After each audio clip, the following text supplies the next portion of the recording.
They told you to chase her, that if you didn't move fast, she'd be gone. But you chose silence. Not because you were weak, but because you finally understood the power of restraint, the quiet strength in letting go, and letting her feel the weight of your absence. This is not a story of loss. This is the return of a man who no longer begs to be seen. Because when you master yourself, you stop being a follower of emotion and become the architect of your soul. She expected noise, an argument, a flood of emotions. She expected you to crawl back, to plead, to break the silence with a trembling voice and a heart begging for closure. But you didn't, and that silence, it screamed louder than any word ever could. We are not men of impulse. We have stood in the center of storms, both within and without, and learned that control is not the absence of emotion. It is the refusal to be enslaved by it. They call it detachment. They say we're cold. But what they fail to understand is this: we've bled quietly in battles no one saw. We've walked through nights darker than rejection. We've looked in the mirror and faced the most brutal enemy of all ourselves. So no, we don't chase. Because to chase is to surrender sovereignty.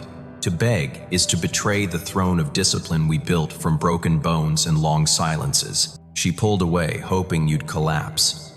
But instead, you became still, like an ancient tree weathered, unmoved. She thought you'd panic, but you became peace. She thought she could control the narrative, but your silence rewrote the entire story. Because here's the truth. When a man masters the art of letting go, he becomes dangerous, not to others, but to every illusion that once had power over him. Marcus Aurelius once wrote, "The best revenge is not to be like your enemy." And we understand this now more than ever. Revenge is not in hurting her. It's in becoming so composed, so unshakable, that her absence becomes irrelevant to your purpose. Let her feel the silence.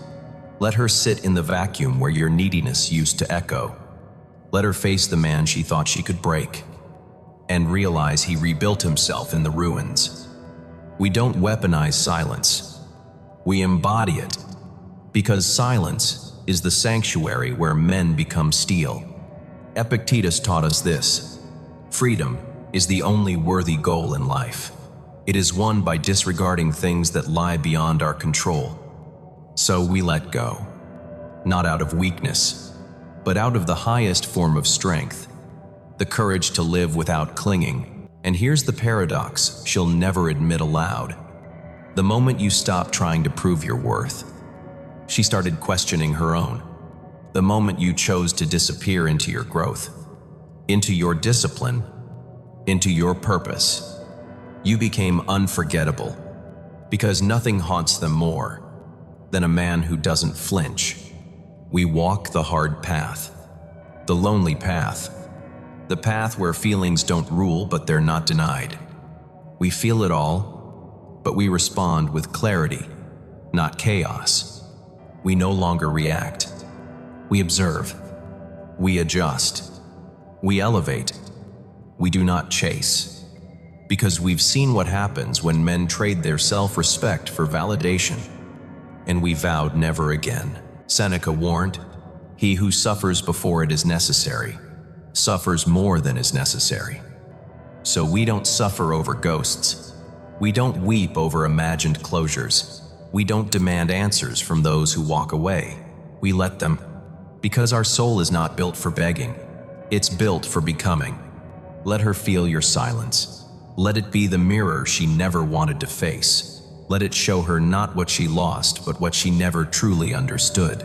And if one day she returns, not for a fight, not for clarity, but out of curiosity masked as care, remember, the man you are now, he doesn't need what once broke him. This is not about her.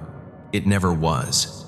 This is about us, about reclaiming the inner throne, about walking through fire with open eyes, about becoming the man we once needed and finally found within. We don't chase. We rise. In silence, in strength, in mastery, let them wonder why you're no longer available. Let them question the silence that once echoed with need.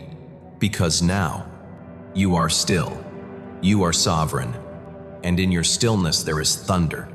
We do not chase, we rise.